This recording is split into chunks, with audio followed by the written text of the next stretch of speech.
একটা সুন্দর গ্রাম, শ্যামপুর। সেই গ্রামটা চারিদিকে সবুজে ঘেরা, চারিদিকে মাঠ, বড় বড় গাছ। গ্রামটা খুব শান্তিপূর্ণ ছিল, সবাই খুব মিলেমিশে থাকতো।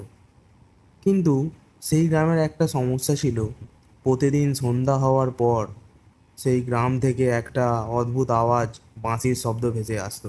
গ্রামের লোকেরা বলতো ওই বাঁশ বাগানে নাকি ভূত আছে সন্ধ্যের পর, তাই বাঁশির আওয়াজ পাওয়া যায়। এইরকম আরও অনেকের বক্তব্য দিচ্ছিল। সেই সব শুনছিল এক ছোট্ট ছেলে মানিক। মানিক একদিন তার দাদুর কাছে আসে। দাদুর কাছে এসে সে বলে, দাদু দাদু, ওই যে বাঁশ বাগানে বাঁশির শব্দ পাওয়া যায়, ওটা কি ঠিক নাকি ওটা ভূত আছে? গ্রামের লোক তো অনেকে অনেক কথা বলছে। আমি ওই রহস্যটা একদিন দেখতে যাব। তুমি কি যাবে আমার সাথে? যা বাবা, তবে সাবধানে যাস। ওই বাঁশি শুনেছি ভালো না। চারদিকে চোখ খোলা রেখে তুই ওই রহস্য সমাধান করতে যাস, বুঝলি? ঠিক সেই দিন সন্ধ্যায় আবার সেই বাঁশির শব্দ পাওয়া গেল।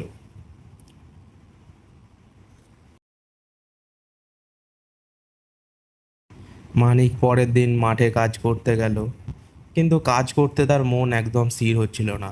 সে খালি ভাবছে ওই বাঁশির আওয়াজটা কোথা থেকে আসছে। এই ভেবে সে তার মায়ের কাছে গেল। মা, আজকে আমি ওই বাঁশ বাগানে যাব সন্ধেবেলা। গ্রামের লোক বলছে ওখানে ভূত আছে, আমি দেখবো গিয়ে কি হয়। যা বাবা, তবে সাবধানে, অনেক ভয়ঙ্কর ওই বাঁশির আওয়াজ। তারপর মানিক ওই বাঁশবাগানে গিয়ে আবার সেই বাঁশির আওয়াজ পেল। বাঁশির আওয়াজ পাওয়া মাত্রই সে ভয়ে ওখান থেকে তো উড়ে চলে এলো। পরের দিন সকালে সে ভাবছিল, আজ যা হয়ে যায় হবে, আমি ওইখানে যাব আবার। সে গ্রামের লোকেদেরকে বলতে থাকলো, তোমরা কি আমার সাথে যাবে? সবাই মিলে গেলে আরও খুব ভালো হয়। কেউ যেতে রাজি হলো না। তারপর মানিক একদিন সাহস করে ওই বাঁশবাগানে গেল। ঠিক তখনও আওয়াজ হচ্ছিল। সে গিয়ে বলল, কে কে বাঁশি বাজাচ্ছ? বেরিয়ে আসো আমার সামনে। কে বাঁশি বাজাচ্ছ, তাড়াতাড়ি বেরিয়ে আসো। তখন সামনে থেকে একজন লোক তার সামনে বেরিয়ে এলো। সে তো দেখে ভয় পেয়ে গেল।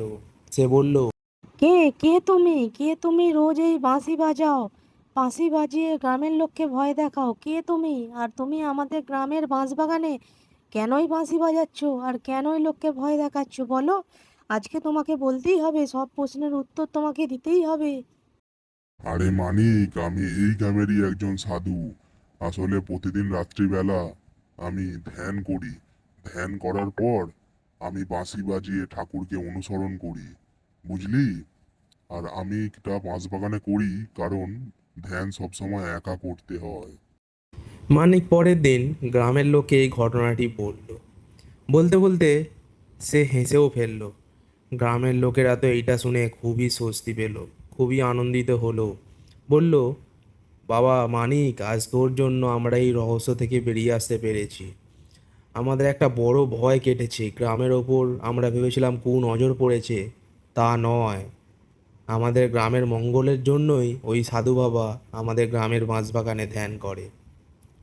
তারপর থেকে আবার খুব সুন্দরভাবে সেই শ্যামপুর সবাই ভালোভাবে দিন যাপন করতে থাকলো।